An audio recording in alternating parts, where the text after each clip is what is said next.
All right, let's go to our first game this week. We are going to Kansas. 3-0 BYU. The Cougars coming off a big win last week over Arkansas, facing the Rock Chalk Kansas Jayhawks. They're also 3-0. Kansas at the time of record is a 9-point favorite in this ball game. Over under is set at 55 points here fresh. Oh boy, howdy. This Kansas offense, pretty lethal right now, averaging over 500 yards of total offense. And you got a great running back like Devin Neal out there. So talk to me fresh. How you seen BYU versus the Jayhawks?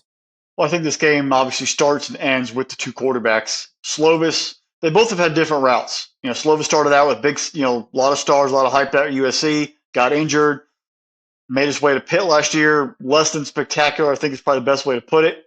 Now he's kind of found himself through the first three games here out there in Provo with the Cougars.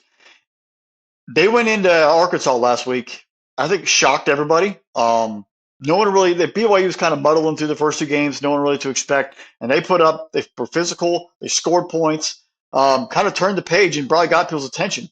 So them bringing that, now can they keep playing that same momentum? They put it all into the Arkansas game. What will they handle now when they go to Kansas? These are also another road game, back-to-back, flying halfway across the country. But the funny part is this is also a conference game. It's still very weird thinking BYU, Kansas conference game. That's going to take a while. But they got conference play starting. So now you come off that high. How do you take that into conference play? How do you take that into traveling to Kansas? Where historically this probably would have been a walkover for BYU. They would have come in and put up 60 without issue. This is the different Kansas football team. So how does Keaton Slovis match this intensity? How does he build off last week? How does his entire team build off of it and move forward? Something I really want to watch from the offensive perspective. On the other side, Jalen Daniels didn't play the first game of the season, played the last 2 weeks, really got himself going really good versus Illinois in that ball game. Can he keep going? Can he stay healthy? Last year, he was flying high. They had a bunch of big wins early, and he got dinged up in that TCU game, and they kind of stumbled from there. He is the cog in the wheel for the Jayhawks. If he can stay healthy and keep being himself on the field, keep making plays with his arm, plays with his legs, that brings the entire team energy, and that gives them a chance to win football games. If that's the key for him. If he can stay healthy, keep building off, and not take those crazy hits, but also still be athletic and get it done for Lance Leipold's offense, I think they're in good shape. When looking at it, the X factor, that you already mentioned it, Devin Neal. The two quarterbacks are going to be key, but he is the game changer who I think allows Daniels to be even more lethal because of both of them in the backfield with their legs, with their ability to see the defense and make the cuts on the holes, to read each other and play off each other is explosive. In the 3 games so far, he's run for 300 yards, basically 7.6 yards a carry, and 5 touchdowns. Also 131 yards receiving and a touch. So he is the focal point of the offense. There's no receiver or running back that has any more total yards than him. He has 6 total touchdowns. He is the man. Daniels is going to feed off of him. He's going to feed off of Daniels. The tandem right there. If they keep going, that offensive line's played pretty well so far. They dominated Illinois. Newton out there at the tackle, that the Illinois defense, they got shredded. So this team has shown they can have success against a on paper good defense. But now continue to build off of that. The one thing that kind of worries me about this matchup, though, is Kansas looking ahead to Texas. They go to Texas next week. Are they thinking we got this in the bag? We got big Texas next week. Are we looking ahead? You're not there yet, Kansas. You are not a powerhouse team that you can look ahead over opponents. You've got to take it now because if you look ahead, you lose to BYU, you lose to Texas. That's 0-2 in the league. Now you're 3-2. Now you're just another team. Be focused. Be disciplined. Play solid defense, just good enough. Get off the field. Run the football. Throw when you have to. Because BYU is going to come out there with an explosive offense.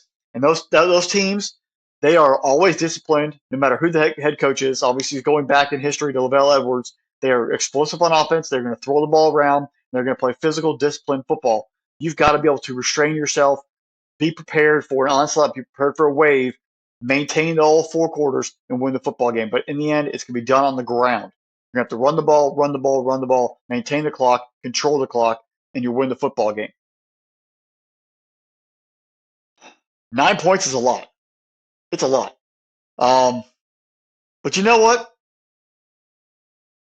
Give me the 9. I'm going to say Jayhawks at home win by 10. go to Woo. 4-0, set up a big battle, most likely a ranked matchup in Austin, Texas. They take care of it.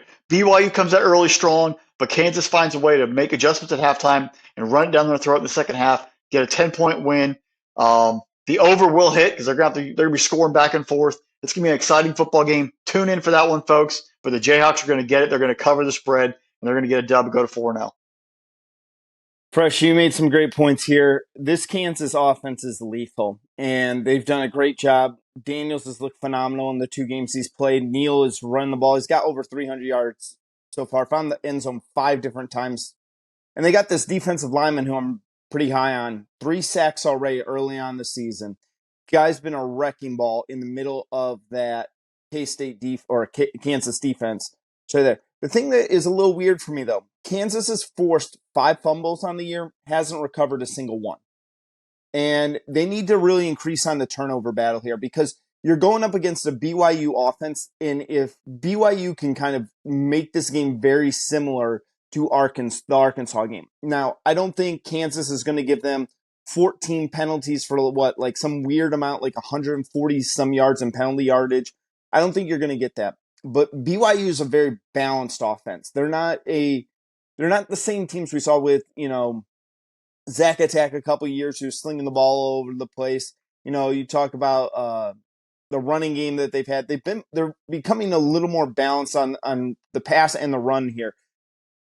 If they can wear down Kansas, if they can extend these drives, go on long 5-6 minute drives, eat up a lot of time, win the time of possession game, this game could get very dangerous for Kansas. Now, I do think Kansas is a more talented team. I love this Kansas offensive line. The Jayhawks really know how to hit you in the mouth, especially on the outside. You talked about the tackles out there. Love this offensive line that's going on there. But the great thing about Kansas, the thing that really makes me think that Kansas is going to win this game, and I'll go back to the point spread here in a second, though, is that Kansas in the last 2 weeks is 16 for 24 on third down. 2 weeks ago, they're 9 for 13, and then last week they were 7 for 11. So when it matters most, when you can keep a drive going and not have to go and give your defense a little bit longer to rest, not bring out the punt team, it really helps you take control of a game. If this game was in Utah, I would have a little bit closer on this. I still think I'd pick Kansas to win, but I'd have this game being almost a field goal game if it was in Utah. I'm going to say this. I'm going to take Kansas to win. That 9 points is a lot of points for me in this one because I have a lot of respect for BYU, what they're able to do. I have this as a touchdown game. I have right around the 7.5 mark for me. I'm going to say Kansas by 6 in this game. And I'm actually going to take the under because the reason why I'm taking the under, not because I don't think these two offenses can score. I think both of these teams are going to play a long drive game. I don't think there's going to be a lot of quick scores in this game. I think the points are going to come at a premium because I think you're going to score. But when I should say defense is going to be at a premium. Who's going to make 2 or 3 stops? Like I think both these teams are going to get about 8-9 possessions, and then it's only going to take about 2 or 3 stops to one of them is going to figure out a way to beat the other one. But I'm going to say Kansas by about a touchdown this game, and I'm actually going to take the under. Whew. Folks, this is going to be an exciting ball game, especially if both offenses get going early because they'll start trading points. Right, absolutely.